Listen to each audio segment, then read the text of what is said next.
+2 കഴിഞ്ഞ് ബിടെക്കിന് പോകാൻ ചിന്തിക്കുന്നവരാണോ നിങ്ങൾ? അങ്ങനെയാണെങ്കിൽ ഈ വീഡിയോ നിങ്ങൾ മുഴുവനായും കാണുക.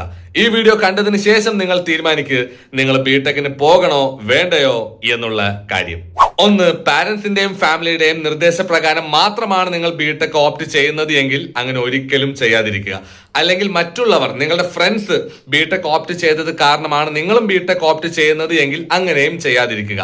കാരണം ബിടെക് എന്ന് പറയുന്നത് ഒരു completely professional and technical course ആണ്. സോ ടെക്നിക്കൽ ഫീൽഡിൽ നിങ്ങൾക്ക് ഇൻട്രസ്റ്റ് ഉണ്ടായിരിക്കണം, അത്യാവശ്യം ഒരു അറിവും ഉണ്ടായിരിക്കണം. സോ നിങ്ങൾ ടെക്നിക്കൽ ഫീൽഡിൽ ഇൻട്രസ്റ്റ് ഇല്ലാത്തവരാണ് എങ്കിൽ നിങ്ങൾ ബിടെക്കിന്റെ 4 വർഷം സ്ട്രഗിൾ ചെയ്യുകയും ചെയ്യും. നല്ലൊരു കരിയർ നിങ്ങൾക്ക് ലഭിക്കാനുള്ള സാധ്യതകളും വളരെ വളരെ കുറവായിരിക്കും. 2, നിങ്ങൾക്ക് അത്യാവശ്യം മാത്തമാറ്റിക്കൽ സ്കിൽസ് ഉണ്ടായിരിക്കണം. ഇപ്പൊ മാത്സിൽ വലിയ ഐഡിയ ഇല്ലാത്ത ഒരാളാണ് നിങ്ങളെങ്കിൽ ബിടെക്കിന്റെ 4 വർഷവും നിങ്ങൾ നന്നായിട്ട് സ്ട്രഗിൾ ചെയ്യും. കാരണം ബിടെക്കിൽ മാത്സിന് നല്ല ഇമ്പോർട്ടൻസ് ഉണ്ട്. ഓക്കെ, പ്രത്യേകിച്ച് ആദ്യത്തെ 4 സെമസ്റ്റേഴ്സിലും ഒരു സെപ്പറേറ്റ് സബ്ജക്റ്റ് ആയിട്ട് തന്നെ മാത്സ് ഉണ്ടാകും. ഒപ്പം നിങ്ങളുടെ ബാക്കിയുള്ള സബ്ജക്ട്സിലും മാത്തമാറ്റിക്സിന്റെ അപ്ലിക്കേഷൻസ് നന്നായിട്ട് വരികയും ചെയ്യും. സോ മാത്സിൽ ഒരു ഐഡിയ നിങ്ങൾക്കില്ല എന്നാണെങ്കിൽ നിങ്ങൾ നന്നായിട്ട് സ്ട്രഗിൾ ചെയ്യും. ഒരുപാട് കോൺസെപ്റ്റ്സ് നിങ്ങൾക്ക് ബൈഹാർട്ട് പഠിക്കേണ്ടി വരും. അങ്ങനെയാണെങ്കിൽ ഡെറിവേഷൻസ് ഒക്കെ ബൈഹാർട്ട് പഠിക്കേണ്ടി വരും. എത്രത്തോളം നിങ്ങൾക്ക് ബൈഹാർട്ട് പഠിക്കാൻ പറ്റും, അതിനും ഒരു ലിമിറ്റ് ഒക്കെ ഇല്ലേ.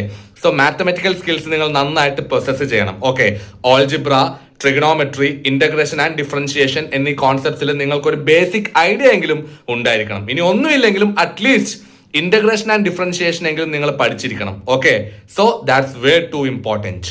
3, ചൂസ് ദ കറക്റ്റ് ബ്രാഞ്ച്. ബിടെക്കിൽ ഒരുപാട് ബ്രാഞ്ചസ് ഉണ്ട് എന്ന് നിങ്ങൾക്കറിയാമല്ലോ അല്ലെ? Mechanical, civil, electrical and electronics and communication, computer science, chemical engineering, biomedical engineering തുടങ്ങി ഒരുപാട് ബ്രാഞ്ചസ് ബിടെക്കിലുണ്ട്. സോ നിങ്ങൾക്ക് ഇൻട്രസ്റ്റ് ഉള്ള, നിങ്ങൾക്ക് പറ്റുന്ന ബ്രാഞ്ച് ഓപ്റ്റ് ചെയ്യുക. അതല്ലാതെ റാൻഡം ആയിട്ട് ഒരിക്കലും ബ്രാഞ്ച് ഓപ്റ്റ് ചെയ്യരുത്. അങ്ങനെയാണെങ്കിൽ ഇൻട്രസ്റ്റ് ഇല്ലാത്ത ഒരുപാട് കോൺസെപ്റ്റ്സ് നിങ്ങൾക്ക് പഠിക്കേണ്ടി വരും. അത് സപ്ലികളിലേക്ക് നയിക്കും. അത് നിങ്ങളുടെ ബിടെക് ലൈഫ് മോശമായിട്ട് ബാധിക്കാനുള്ള സാധ്യതകളും വളരെ കൂടുതലാണ്.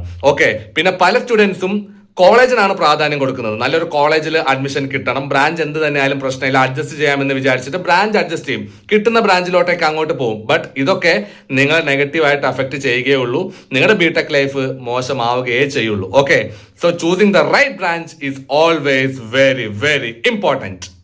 4, നല്ല കോളേജിൽ അഡ്മിഷൻ കിട്ടി എന്നതുകൊണ്ട് മാത്രം നിങ്ങൾക്ക് നല്ല പ്ലേസ്മെന്റ്സ് കിട്ടിക്കൊള്ളണം എന്നൊരു നിർബന്ധവുമില്ല. Because placement purely depend on your skills. Okay, നിങ്ങൾ എത്രത്തോളം സ്കിൽസ് പൊസസ് ചെയ്യുന്നുവോ അതിനനുസരിച്ച് നിങ്ങൾക്ക് ജോലി ലഭിക്കുകയുള്ളൂ. അല്ലാതെ നല്ലൊരു കോളേജിൽ അഡ്മിഷൻ കിട്ടി എന്ന് വെച്ച് ഒരിക്കലും നിങ്ങൾക്ക് പ്ലേസ്മെന്റ്സ് എൻഷുർ ചെയ്യാൻ സാധിക്കില്ല. ഓക്കെ, സോ നിലവിലെ സാഹചര്യം വെച്ച് പറയുകയാണെങ്കിൽ ഒട്ടുമിക്ക കമ്പനീസിനും നല്ല പ്രാക്ടിക്കൽ സ്കിൽസ് ഉള്ള കാൻഡിഡേറ്റ്സിനെയാണ് ആവശ്യം. ഓക്കെ, സോ നിങ്ങൾ ബിടെക്കിന് നല്ല മാർക്സ് സ്കോർ ചെയ്തു എന്ന് വെച്ച് ഒരിക്കലും അവർ നിങ്ങളെ സെലക്ട് ചെയ്യില്ല. നിങ്ങൾക്ക് കമ്പനിയിൽ ജോലി ചെയ്യാനുള്ള പ്രാക്ടിക്കൽ സ്കിൽസ് ഉണ്ടോ, ഇൻഡസ്ട്രീസിൽ വർക്ക് ചെയ്യാനുള്ള പ്രാക്ടിക്കൽ സ്കിൽസ് ആൻഡ് കാലിബർ ഉണ്ടോ എന്ന് മാത്രമേ ഇന്നത്തെ കമ്പനീസ് ചെക്ക് ചെയ്യുകയുള്ളൂ. അതില്ലാത്ത പക്ഷം നിങ്ങൾക്ക് നല്ലൊരു ജോലി ലഭിക്കുകയില്ല. Okay, so good colleges does not alone will give you good placements. Keep that in mind always. And the final one, the 5th one, ഇതാണ് ഏറ്റവും ഇമ്പോർട്ടന്റ്. നിങ്ങൾ +2ന് എത്ര മാർക്ക് മേടിച്ചു എന്ന് പറഞ്ഞിട്ടും കാര്യമില്ല. ബിടെക് പാസ്സാകണമെങ്കിൽ നിങ്ങളുടെ ഭാഗത്തുനിന്ന് നല്ലൊരു എഫേർട്ട് എടുത്തേ മതിയാവൂ. ഓക്കെ, +2ന് ഫുൾ A+ ആണ്, അല്ലെങ്കിൽ +2ന് നല്ല മാർക്കുണ്ട് എന്ന് പറഞ്ഞിട്ട് ഒരു സീരിയസ്നെസ്സും ഇല്ലാതെ ബിടെക്കിന് അപ്രോച്ച് ചെയ്ത് കഴിഞ്ഞാൽ സപ്ലി ആയിരിക്കും ഫലം. ഓക്കെ, സോ ബിടെക്കിന് പാസ്സാകണമെങ്കിൽ നിങ്ങൾ എക്സാം പേപ്പറിൽ നന്നായിട്ട് പഠിച്ച് എഴുതുക തന്നെ വേണം. എന്നാൽ മാത്രമേ പാസ്സാവുകയുള്ളൂ. ബോണസ് ആയിട്ട് മാർക്സ് ലഭിക്കും, വെറുതെ മാർക്സ് ലഭിക്കും എന്നൊന്നും ആരും വ്യാമോഹിക്കണ്ട. ഓക്കെ, നിങ്ങൾ മാക്സിമം എഫേർട്ട് എടുത്താൽ മാത്രമേ, നിങ്ങൾ മാക്സിമം ഹാർഡ് വർക്ക് ചെയ്താൽ മാത്രമേ ബിടെക്കിന് നിങ്ങൾ പാസ്സാവുകയുള്ളൂ. അല്ലാതെ +2ൽ കണ്ട് അതേ ലാഘവത്തോടു കൂടി തന്നെ ബിടെക്കിനെയും കാണുകയാണെങ്കിൽ നിരാശയായിരിക്കും ഫലം. സോ മാക്സിമത്തിന്റെ മാക്സിമം ഹാർഡ് വർക്ക് ചെയ്യാൻ മനസ്സുള്ളവർ ആണ് നിങ്ങളെങ്കിൽ മാത്രം ബിടെക് ഓപ്റ്റ് ചെയ്യുക. അല്ലാത്തവർ ദയവ് ചെയ്ത് ബിടെക് ഓപ്റ്റ് ചെയ്യാതിരിക്കുക. ഓക്കെ, ഇത്രയ്ക്കുമാണ് മെയിൻ ആയിട്ട് പറയാനുള്ള കാര്യങ്ങൾ. സോ ഇതൊക്കെ കേട്ടിട്ട്, ഇതെല്ലാം കേട്ടിട്ടും നിങ്ങൾ ബിടെക്കിന് ജോയിൻ ചെയ്യാൻ ഓക്കെ ആണ് എങ്കിൽ മാത്രം ഈ ഒരു സാഹസത്തിന് മുതിരുക. അല്ലാത്തവർ പ്ലീസ് സ്റ്റെപ്പ് ബാക്ക്.